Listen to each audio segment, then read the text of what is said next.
Hey everybody, good afternoon. We've just completed our National Party conference here in the Hutt Valley. It's been a really fantastic 2 days. I think the party's in really good heart. If you missed our campaign message, it's pretty simple. We're here to fix the basics and build the future.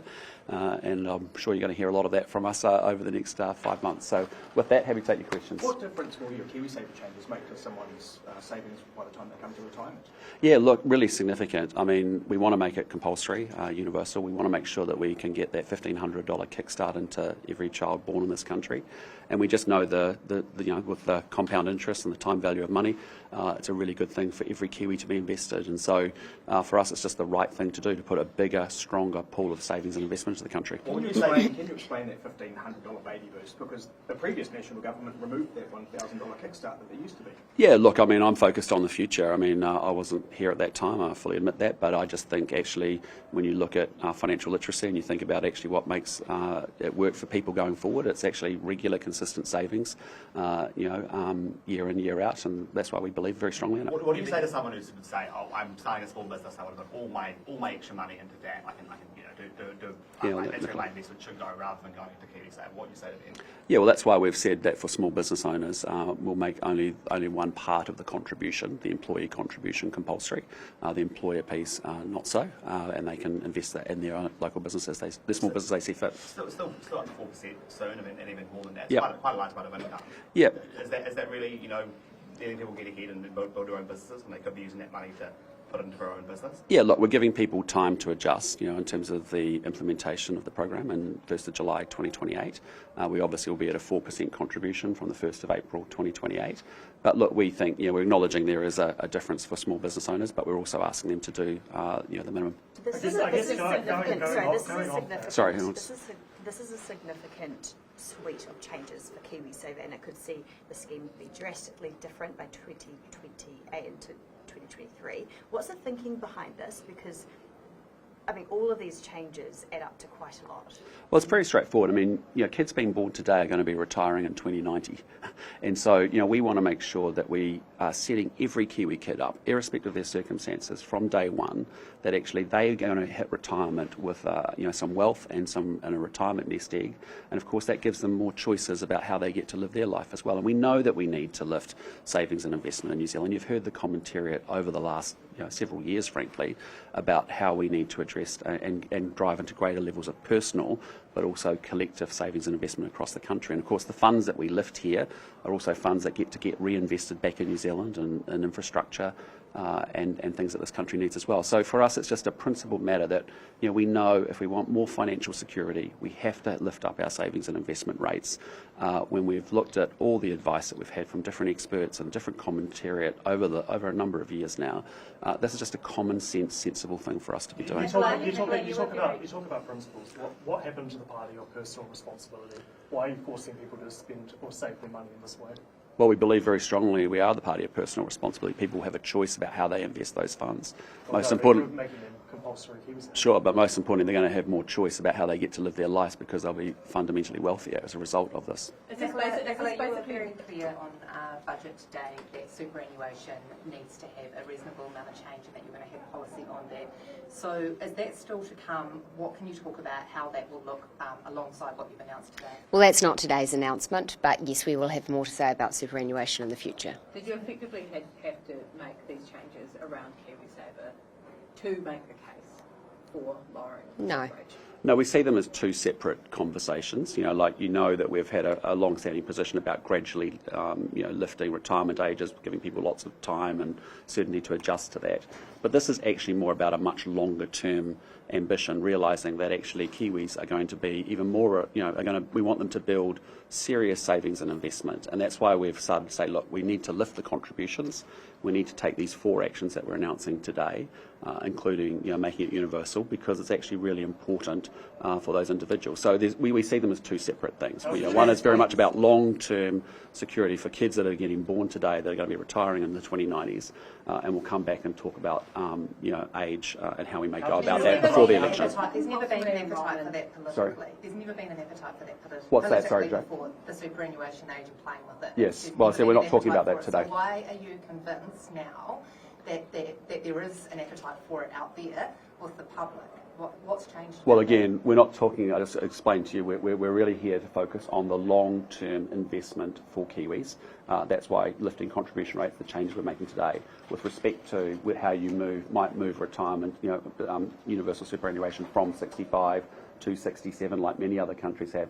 We'll have more to say about that before the election. But I said there was two separate things. How did you land on $1,500? Did you just take New Zealand's first policy of $1,000?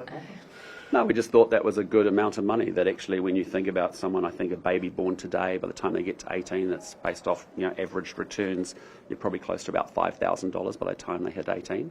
And again, what we're just trying to make sure is that everyone we don't want anyone left behind. We actually want, irrespective of your circumstances, we want every Kiwi kid setting off in life with an equal shot at the opportunity that they have in front of them. You've seen that with the work we're doing on education. Doesn't matter which backgrounds you come from. We want every Kiwi kid to have a similar shot at the Kiwi dream. We're working hard in terms of savings and investment to make sure that every Kiwi kid is set up to be able to. We don't know what their circumstances will be in their life as they go forward, but we want to make sure that they understand that savings and investments are a really critical part of setting them up for success. Prime Minister David Seymour has said of this policy, this is, quote, exactly the kind of feel-good, end-bad policy Act exists to hold the line on. You probably will need him to govern after the election. Will you be able to get it over the line in coalition talks? Look, he's entitled to his views, but he's just wrong on that. There are on the other side of your coalition, Winston Peters has said it's pretty humiliating to both criticise him in your speech and then copy his policy. What do you say to that?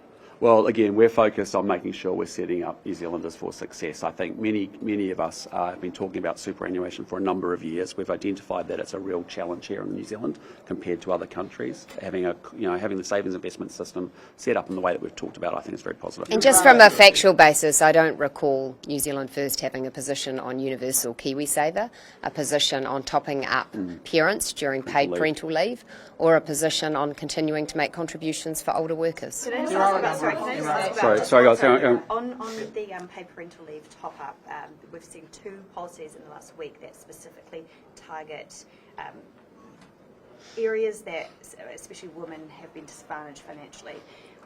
What has been coming through to you about that? Why now that you want to target women and paid parental leave recipients for KiwiSaver? Because it's been one of the things that commentators have talked about and acknowledged for a long period of time. Women get left behind when they go on parental leave. It's as simple as that. And so that's just not right. It's just not fair. And so that's why we're making the changes that we are. There are a number of... Sorry, Ethan? Yeah, sorry. Hang on, guys. We'll just come to you, Lydia. There are a number of cost of businesses within this. Obviously, the over 65s now having employer contributions as well. Are you worried about how businesses are going to respond to these increased costs? Look, we're giving business time to adjust. The contributions are phased in over time, as we set out to 2032. And we're making sure that they have time to be able to do that. But I also know, that many employers want their employees set up for a better future, and that's important. Okay, Lydia.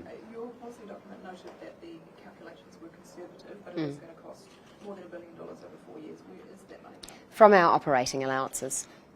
And we've got a track record in government of delivering our priorities within tight operating allowances. We've achieved that through being very careful to get value for every dollar that we spend. We believe that this is a very high value investment in every New Zealander's future. Why keep to some of the additional revenue you expect to get from it? So we don't expect additional revenue from this policy other than through the employer tax that can come through the contributions. And we haven't estimated that for the purposes of the costings that we've provided today, although we know when we previously increased contributions, we did get an increase in that revenue. So that would be supplementary to our plan. Do you know what that could be? We haven't included an estimate for that today, but we do expect that will be some tens of millions of dollars. Why keep it to 150? Why keep it to 150? Hang on, sorry.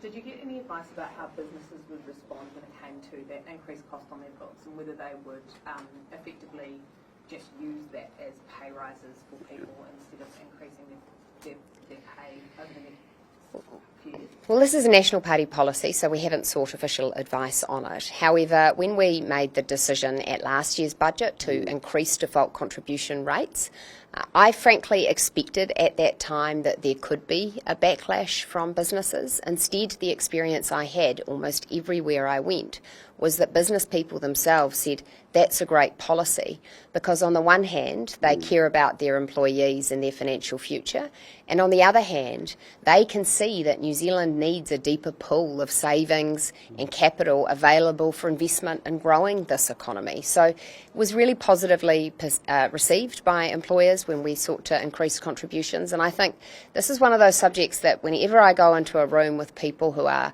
employing people, who are exporting, who are producing things, they say to me, you've got to make sure that KiwiSaver continues to work and is a more robust scheme for the future. And then Jenna, sorry, on the employee side, as you saw yesterday, when we lifted from 3 to 3.5%, just this year, we've seen 99.5% of Kiwis choose to continue to make contributions at that higher level. So, I think we feel comfortable with the employer and employee pieces. We're doing it in a very staggered way and taking time to get people time to adjust.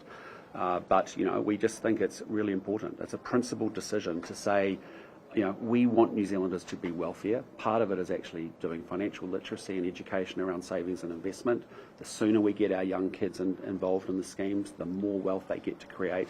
I just think it's common sense and a no-brainer. How much that compulsory nature of it, bringing everyone into the scheme, would cost businesses?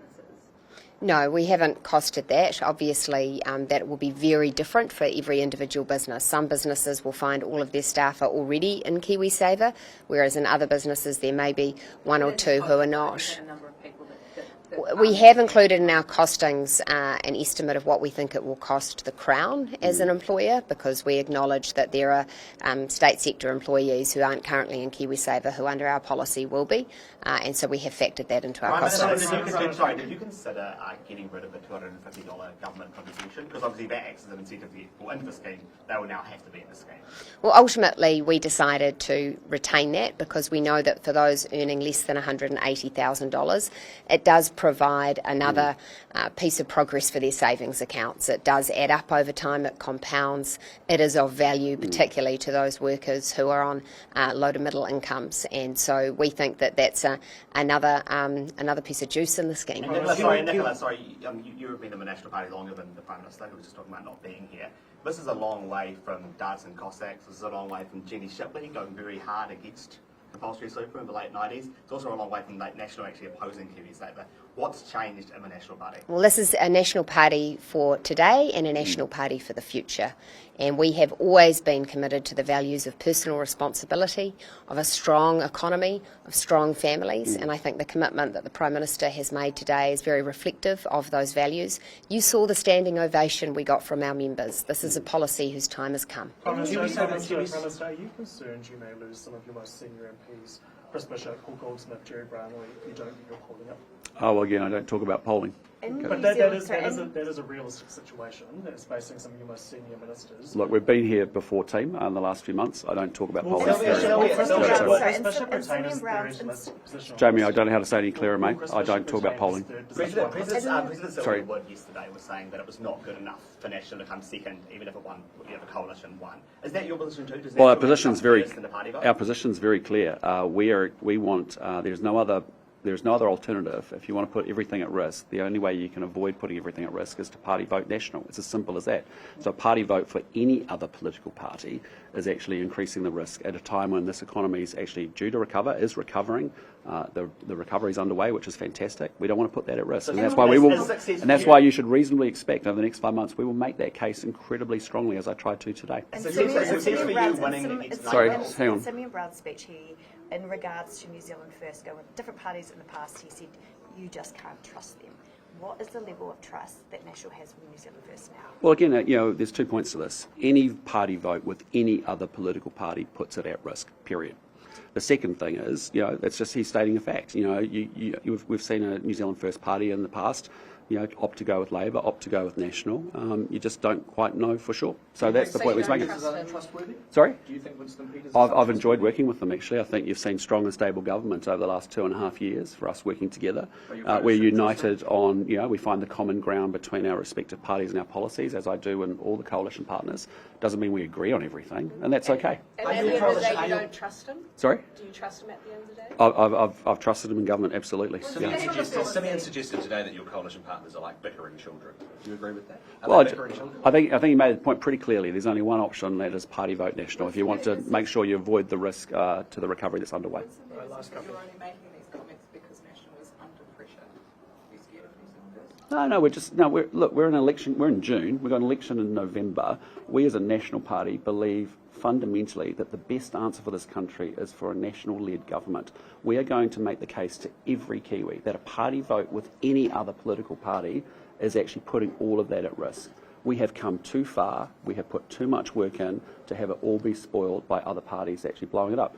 We've just seen a crazy green policy today talking about increasing taxes, putting a wrecking ball through a recovery. That is not the way forward for New Zealand. So we're making the case very strongly and unapologetically that actually a party vote for National is how you secure the future, and it's actually how you make sure you don't put anything at risk. Policy, if I could. Yep. You have both made quite a song and dance about being targeted, temporary, timely. How does this policy line up with any of that? It's free for everyone. Well, because we are keeping the targeting that is there. The government contribution is only targeted at lower and medium income earners. And ultimately what we're saying is that this is for every New Zealander to take some responsibility for their future savings. But when they take that choice, they will be backed by their employer. And so, well, this is not a scheme that is universal in the amount that people put into their accounts. It's very much calibrated to how much they're earning and therefore how much they can afford to But also, contribute. Jenna, we can't predict what's going to happen in someone's lives, and the reality is we're a party about the equality of opportunity. And we believe, actually kids setting off in New Zealand today, irrespective of whether they come from poor backgrounds or wealthy backgrounds, deserve an equal shot at the dream. That's why you've seen us put so much store on education, because we genuinely believe that 5-year-olds showing up in school today should have an equal shot at that dream. And it's the same thing here on savings and investment. So we can't predict what's going to happen in an individual's life, but what we can do is make sure that the starting point is the same, that they have an equal opportunity. Sorry? On that, how does that function actually work? Because what we know about probably lower socioeconomic families don't always interact with government and get maybe the same things that others do. How are you going to make sure that baby bonus gets through to everyone so that there is that equality of opportunity? Yeah. Our intention is that we have an auto-enrol at birth, so when births are registered, that triggers the auto-enrolment.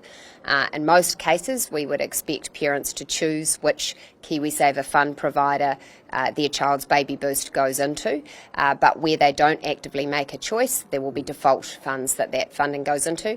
And what we expect is that all children under the age of 18 will have this money invested in a high-growth default for KiwiSaver. Okay, guys, we're going to take 2 more questions. Would you include children born overseas, the Kiwi parents who are maybe on deployment but if it's all No, it's the same. It's the same entitlements as it currently stands today. Right, Joe. Prime Minister, given And I'll go to you, Benedict. before that it's only June and the election's still a long way away, do you think voters might get a bit tired and bored of the political point scoring that seems to be going on every week between even the coalition parties at the moment? I wouldn't call it that. I think we've launched a very substantive policy today that's actually New Zealanders are going to be very engaged around and actually understanding how they get a government in place that fixes those basics and builds the future. That you're working with, and they have already responded and are planning to respond later today. I'm just asking whether you think voters appreciate that sort of coalition point scoring going on and are going to have to potentially listen to it for another 5 months. Well, I reject the characterisation of that question. What would you call We are today? governing, but we are now 5 months out from an election, and we're quite right to come to you with What were those policy. pledges We don't see lots of parties with policy coming forward at this point in the election, and I think they should. And so we're actually making New Zealanders start to think about that election, that choice that they have, and we're making that contrast very clear. How would you characterise those pledges today? Well, I'm just saying we're in an MMP environment. We're making the case for the National Party. And actually, if you want to party vote any other party, you are putting all of it at risk. It's as simple as that. It's as simple as that. Right, Benedict, last question. Back on the Greens announcement that you were referenced just before. What do you make of your ideas like making that first $10,000 of income tax-free?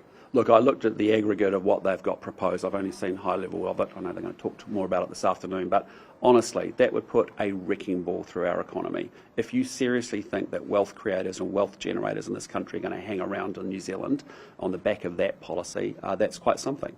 You know, we've seen a Labour Party talk about $18 billion hidden bill. We've actually seen the Green Party reveal how they might fund that through these high level of taxes. That is not what New Zealand needs. We are coming through this recovery. You've seen us, booming exports. You've seen 2.7% growth. You've seen 220,000 new jobs. Wages greater than prices. Paying down our debt. That would be the single biggest thing that puts a wrecking ball right through it. The capital gains tax from Labour and all these new taxes from the Greens. Do you think our tax system is fair at the moment? Sorry? Do you think it's fair at the moment? Well, we keep perfecting and making our system fair. But I tell you, we've got a progressive income tax system. But the answer is you go look at the other examples around the world where this has happened and go look at what in the flight of capital that came out of those countries and then look at what happened with respect to investment and income tax and other things as a result. So it's just not feasible. It's not credible. It's not the right thing to be doing as we come through this recovery. And as I say, it just keeps putting a wrecking ball through the economy. All right, team, we've got to go. Thanks so much.